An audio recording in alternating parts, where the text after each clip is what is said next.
สิ่งที่ดมิโตรคุเลบาบอกว่าจริงๆเนี่ยยูเครนเนี่ยไม่เคยร้องขอทหารจากนาโต้จากยุโรปเนี่ยไปสู้รบในภาคสนามนะแต่พวกผู้นำของสหภาพยุโรปอาจจำเป็นต้องรับแนวคิดนี้เมื่อถึงเวลาอันจำเป็นนะคุเลบาบอกว่าผมทราบดีว่าเหล่าชาติยุโรปนั้นเนี่ยไม่คุ้นเคยกับการทำสงครามแต่ยุโรปนั้นก็ไม่อาจอยู่ในความประมาทได้ไม่ว่าตัวเองหรือว่ากับเด็กๆพวกเขาเพราะว่าหากยูเครนพ่ายแพ้รัสเซียจะไม่หยุดอยู่แค่นี้นี่คือสิ่งที่ดูเหมือนว่าดมิโตรคุเลบานั้นก็บอกว่าเมื่อถึงเวลาที่จำเป็นนั้นยุโรปอาจจะต้องส่งทหารมาช่วยยูเครนรบกับทางด้านกองทัพรัสเซียครับจบได้ออกมาให้สัมภาษณ์กับสื่อมวลชนของสหรัฐอเมริกานะครับถึงกรณีที่เวลานี้ตะวันตกนั้นเนี่ยลดการช่วยเหลือด้านการทหารที่มอบให้กับยูเครนในช่วงไม่กี่เดือนที่ผ่านมาโดยดมิโตรคุเลบานั้นร้องขอนะครับว่ากรุณาช่วยมอบแพทริอตให้กับเรานะครับซึ่งก็คืออ้างถึงระบบป้องกันภัยทางอากาศนะครับที่ผลิตโดยสหรัฐอเมริกาโดยทางด้านดมิโตรคุเลบานั้นบอกว่าระบบแพทริอตนั้นเนี่ยมีความสำคัญต่อยูเครนอย่างยิ่งเพราะพวกมันจะช่วยสกัดฝูงบินรบของรัสเซียและสกัดขีปนาวุธของรัสเซียได้นั่นถึงเป็นเหตุผลว่าทำไมยูเครนเนี่ยครับถึงต้องการเรื่องของระบบแพทริอตนะครับ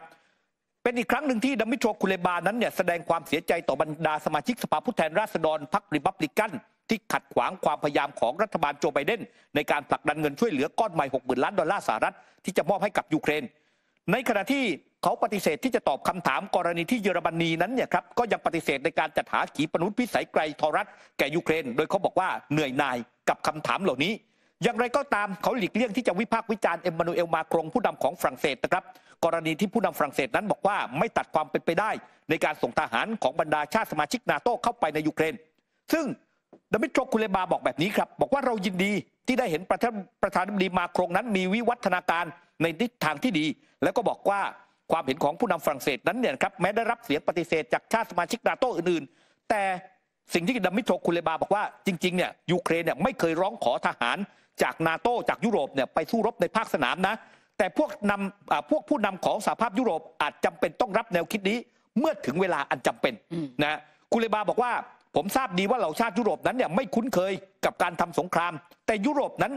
ก็ไม่อาจอยู่ในความประมาทได้ไม่ว่าตัวเองหรือว่ากับเด็กๆพวกเขาเพราะว่าหากยูเครนพ่ายแพ้รัสเซียจะไม่หยุดอยู่แค่นี้นี่คือสิ่งที่ดูเหมือนว่าดมิโตรคุเลบานั้นก็บอกว่าเมื่อถึงเวลาที่จำเป็นนั้นยุโรปอาจจะต้องส่งทหารมาช่วยยูเครนรบกับทางด้านกองทัพรัสเซียครับแต่หนึ่งในชาติยุโรปอย่างสหราชอาณาจักรนะคะก่อนหน้านี้เนี่ยที่ได้มีการรายงานออกมาว่าณวันนี้เองเนี่ยถ้าไปตรวจสอบกองทัพของสหราชอาณาจักรกำลังอยู่ในภาวะถดถอยมาเรื่อยๆอันนี้ก็คือจากการเปิดเผยนะของคณะกรรมาการกลาโหมแล้วก็บอกว่าสิ่งสำคัญก็คือว่าวันนี้กำลังพลอาจจะไม่เพียงพอถ้าเกิดว่ามีเหตุปฏิบัติการเกิดขึ้นจริงๆแต่ว่าล่าสุดนี้นะคะพลโทโรเบิร์ตมาโกวานรองประธานเลขาธิการกลาโหมของสหราชอาณาจักรไปให้ปากคำต่อคณะกรรมาการกลาโหมของรัฐสภา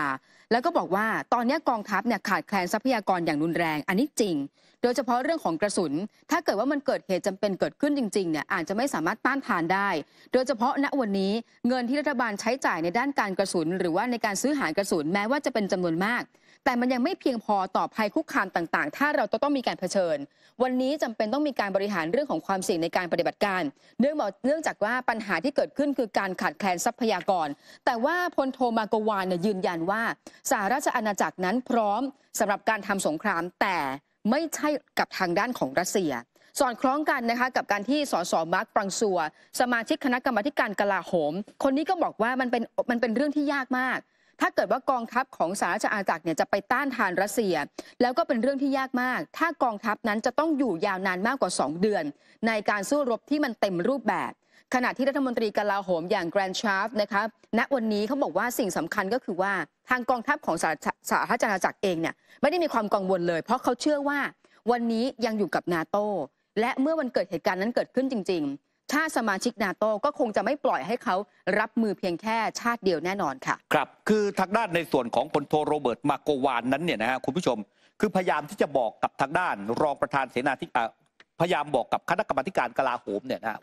ว่าถ้าเกิดสงครามกับรัสเซียสู้กันตัวต่อตัวกับรัสเซียเนี่ย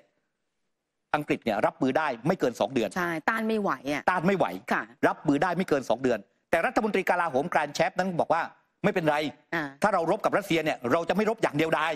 เราจะมีชาตินาโต้เนี่ยช่วยเรารบนะเราจะรบได้นานกว่านั้นนะฮะซึ่งทางด้านพลโทโรเบิร์ตมาโกวันบอกว่าตอนนี้กระสุนในคลังแสงเนี่ยมันหมดแล้วนะส่งไปช่วยยูเครนหมดแล้วจะสู้จะรบอะไรเนี่ยนะฮะถามว่าพร้อมทำสงครามไหมพร้อมทำกับประเทศเล็กๆแต่ไม่ใช่กับรัสเซียเหตุการณ์เนี่ยครับที่เรือบรรทุกสินค้าชนสะพานพังถล่มที่เมืองบัลติมอร์รัฐแมริแลนด์ของสหรัฐอเมริกานะครับคุณผู้ชมล่าสุดนั้นเนี่ยมีการไปนำเอาข้อมูลต่างๆเนี่ยครับทั้งใหม่ทั้งเก่าออกมาให้เห็นนะครับว่ามันเกิดอุบัติเหตุจริงไหมมันเกิดอะไรขึ้นและที่สำคัญคือบรรดาพวกวิศวกรต่างๆเนี่ยนะเขาบอกว่าการที่เรือไปชนต่อหม้อสะพานแล้วสะพานเนี่ยมันพังทั้งเส้นเนี่ยนะมันเป็นเรื่องที่ผิดปกตินะมันเป็นเรื่องที่ผิดปกติแต่ว่าล่าสุดเนี่ยคุณผู้ชมครับจากเหตุการณ์ที่เขาบอกว่า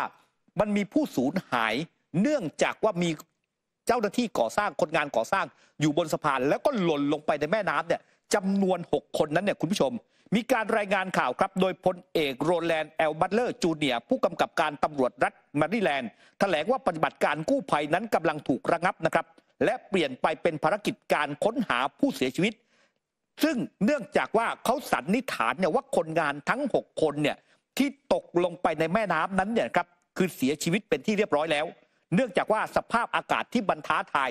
นะฮะมันก็คือคิดว่าไม่รอดชีวิตแล้วล่ะก็เลยหยุดปฏิบัติการในการกู้ภัยครับแล้วก็ไปค้นหาผู้รอดชีวิตไปค้นหาผู้เสียชีวิตแทนซึ่งล่าสุดนั้นเนี่ยการค้นหาเนี่ยปรากฏว่าเขาเจอผู้เสียชีวิตแล้ว2 รายนะครับค่ะคือร่างของทั้ง2 คนเนี่ยลอยขึ้นมาเหนือน้ำนะคะแล้วก็ผู้ที่เสียชีวิต2 รายนี้เป็นชาวเม็กซิโกแล้วก็ชาวโกเตมาลาขณะเดียวกันในการปฏิบัติการกู้ร่างของผู้ที่เสียชีวิตอีก4 รายเนี่ยใช้วิธีการคือใช้ระบบโซน่าในการสแกนใต้พื้นน้ำแล้วเจ้าหน้าที่ก็เชื่อว่ายังมีรถคันอื่นๆที่มีร่างของผู้ที่เสียชีวิตติดอยู่ในนั้นเนื่องจากว่าโครงสร้างของสะพานและคอนกรีตมันน่าจะกดทับอยู่เพื่อนร่วมงานคนหนึ่งเนี่ยเล่าให้ฟังแบบนี้นะคะว่าเพื่อนของเขาเนี่ยสูญหายไปแล้วก็คาดการว่าน่าจะเสียชีวิตแล้วบอกว่าเพื่อนเขาเนี่ยกำลังปฏิบัติงานซ่อมผิวถนนอยู่ในระหว่างที่กำลังนั่งพักผ่อนอยู่บนรถบรรทุกแล้วก็เรือเนี่ยมาชนทำให้สะพานมันพังถล่มลงไปส่วนอีกประเด็นเรื่องหนึ่งของการสอบสวนสาเหตุอุบัติเหตุที่เกิดขึ้นเจ้าหน้าที่มีการระบุแบบนี้นะคะว่าเรือเนี่ยมีการตรวจสอบสภาพทั่วไปก่อนออกจากท่าเรือบัลติมอร์ผลการตรวจสอบทุกอย่างเป็นปกติไม่ได้มีการบ่งชี้เลยว่าเรือมีปัญหาแต่อย่างใดแล้วก็มีการระบุได้ว่าในเรือเนี่ยมีน้ำมันกว่า1 ล้านแกลลอนรถบรรทุกต่างๆหรือว่าของบรรทุกต่างๆก็มีตู้ขนส่งที่มันมีวัตถุอันตรายอยู่ด้วยขณะที่ผู้นำสหรัฐอเมริกาโจไบเดนนะคะยืนยันว่าจะเป็นคนรับผิดชอบค่าใช้จ่ายในการสร้างสะพานใหม่ทั้งหมดค่ะครับ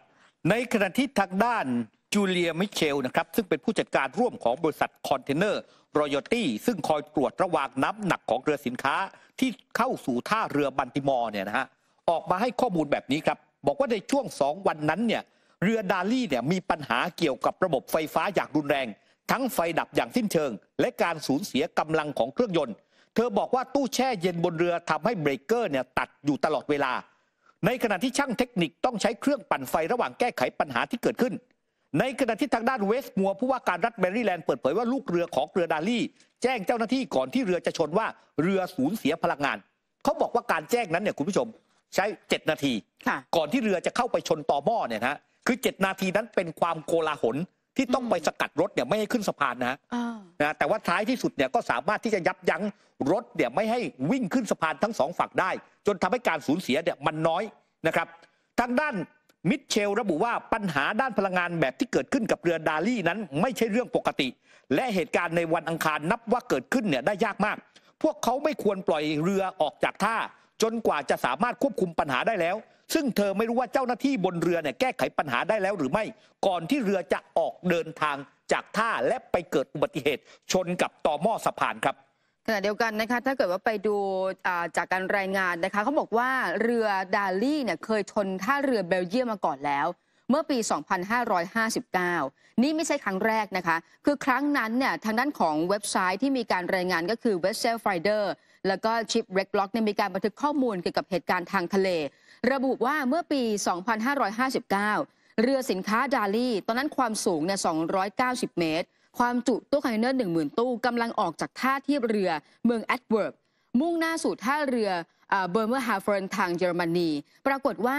ที่มีการบันทึกเอาไว้เนี่ยช่วงที่เรือกำลังแล่นอยู่มีการรายงานว่าส่วนของหัวเรือเนี่ยมันเกิดเหวี่ยงไปมา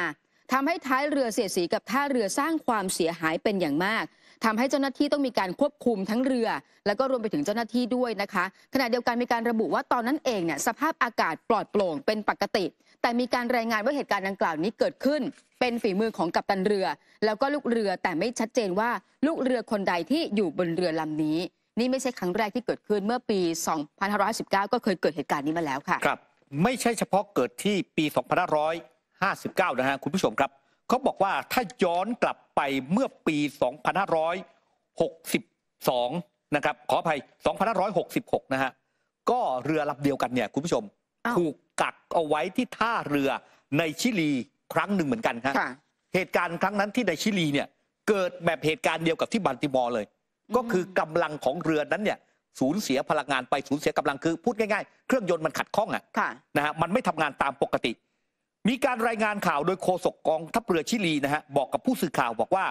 เหตุการณ์ที่มันเกิดขึ้นนั้นเนี่ยนะฮะของเรือดาลี่เนี่ย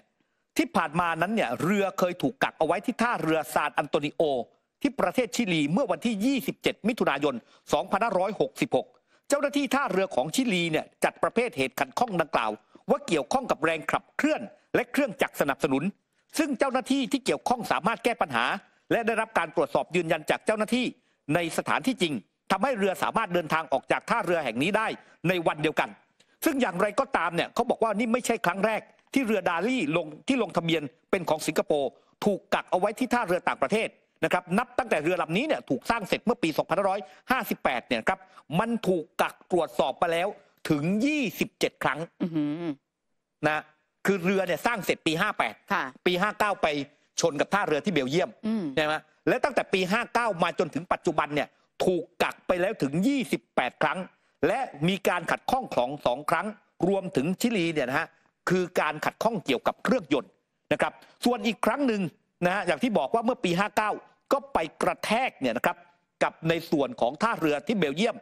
เรือดาลี่ถูกตรวจสอบครั้งล่าสุดเนี่ยคุณผู้ชมเมื่อวันที่9กันยายนปี2566ที่นครนิวยอร์กโดยเจ้าหน้าที่หน่วยยามฝั่งของสหรัฐแต่ว่าตอนนั้นตรวจสอบแล้วไม่พบเหตุปกติใดๆไม่พบเหตุผิดปกติใดๆก็ปล่อยให้แล่นต่อบรรทุกสินค้าต่อทีนี้เนี่ยคุณผู้ชมครับมาถึงสะพานบัลติมอ